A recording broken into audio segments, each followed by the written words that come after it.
তার না ভালোবাসা আছে, না মমতা, না তপস্যা, না ত্যাগ। কিচ্ছু অনুভব করতে পারছি না, শুধু যন্ত্রণা আছে, অসীম যন্ত্রণা। তাছাড়া শক্তির অন্তরে আর কিচ্ছু নেই, কিচ্ছু নেই।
ঠিকই বলেছিলেন মহাদেব, রুদ্রের পক্ষে দেবী মহাকালীর এই ক্রোধ শান্ত করা সম্ভব।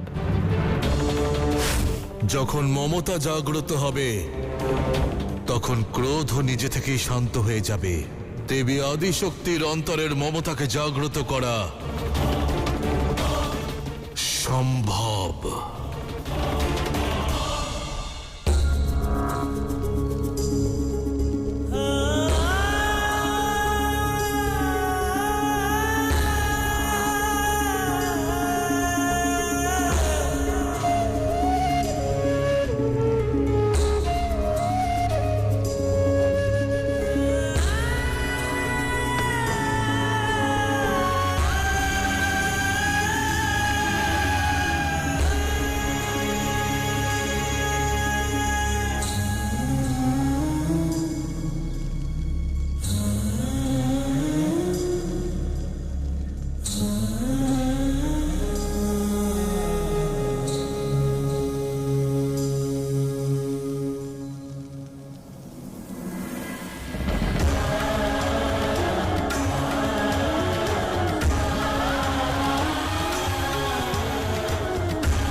ক্রোধ না হয় শান্ত হয়েছে, এখন কি রূপও পাল্টে যাবে?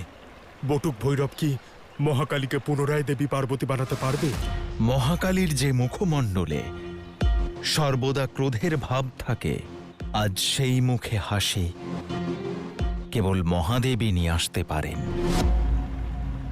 মহাদেবের বটুক ভৈরব অবতারকে কোটি কোটি প্রণাম, কোটি কোটি প্রণাম, কোটি কোটি প্রণাম।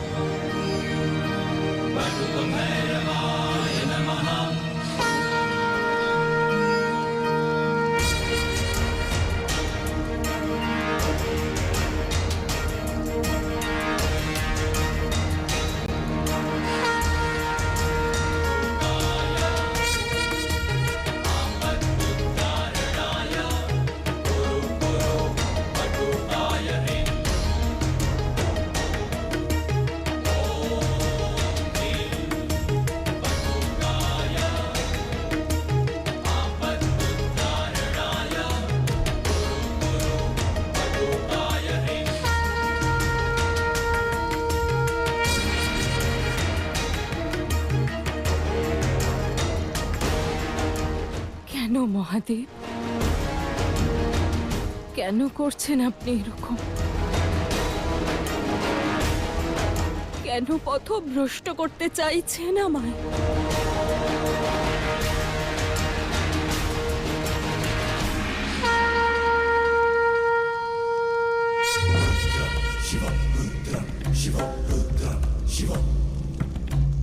না দেবী, আমি আপনাকে পথ থেকে বিভ্রান্ত করছি না, আমি আপনাকে পথে ফিরিয়ে আনছি। শিবের কাছে আনছি। আপনি হলেন শক্তি, আমি হলাম আপনার শিব। আমরা একে অপরের পূরক। আর আপনি জানেন এই কষ্টের কারণ কি? এই কষ্টের কারণ হলো যে শক্তি তাঁর শিবের থেকে দূরে চলে গেছিলেন, দূরে চলে গেছিলেন, দূরে চলে গেছিলেন।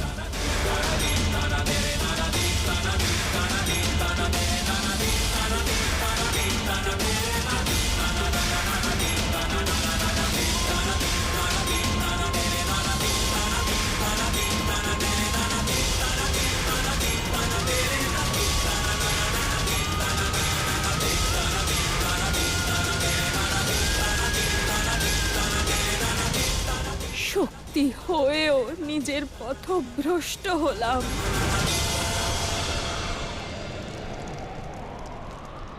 নিজের আবেগকে সংযত করতে পারিনি। কেন নিজেকে আটকাতে পারিনি আমি? কেন? আমিত্ব, কেবল আমিত্ব।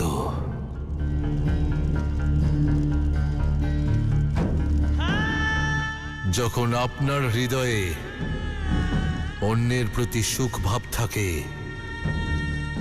জগৎ কল্যাণের উদ্দেশ্য থাকে, তখন শরীর অবশ্যই সুখ লাভ করে।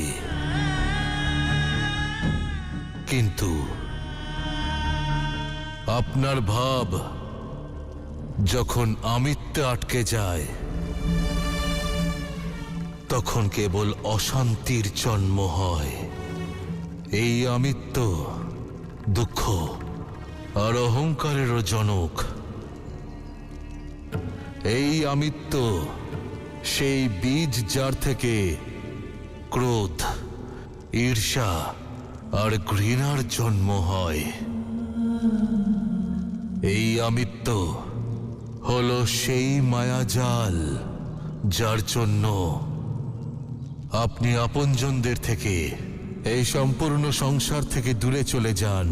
আর এই আমিত্ব যখন ভালোবাসা, সত্য আর একত্বের থেকে বড় হয়ে ওঠে, তখন জীবনে পাওয়া এক সামান্য আঘাত কখনো না ঠিক হওয়া এক ক্ষত হয়ে যায়। আর যে মুহূর্তে আমরা আমিত্বকে ত্যাগ করি, সেই মুহূর্তেই আমরা সবার হয়ে যাই। আর সেখান থেকেই সূত্রপাত হয় আত্মপ্রশান্তির, প্রকৃত অনুভূতির। আমি যা যা বলেছি শুধু তাই তাই করো। সংসারের সব সংকট নাশ হয়েছে, এবার আমি থাকবো সংসারের অধিপতি, শুধুমাত্র আমি, দেবরাজ ইন্দ্র।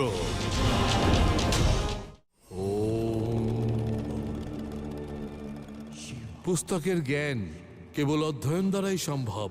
শিক্ষা হলো সেই বিষয় যা তাকে প্রয়োগ করার মতন কুশলী করে তোলে। যদি লেখাপড়া করা সত্ত্বেও আপনি অন্যের কষ্ট অনুভব করতে না পারেন, তাহলে তা শিক্ষা নয়, কেবলমাত্র অক্ষর জ্ঞান। যেভাবে তলোয়ারকে ধার করাও একটি কৌশল, কিন্তু তাকে কখন, কোথায় আর কার ওপর চালাতে হবে, এ হলো প্রকৃত শিক্ষা। আজ এই সংসারের সমস্যা শিক্ষার ঘাটতি নয়, দৃষ্টিভঙ্গির পার্থক্য। তাই দৃষ্টিভঙ্গি বিকশিত করুন, শিক্ষিত নিজে থেকেই হয়ে যাবেন।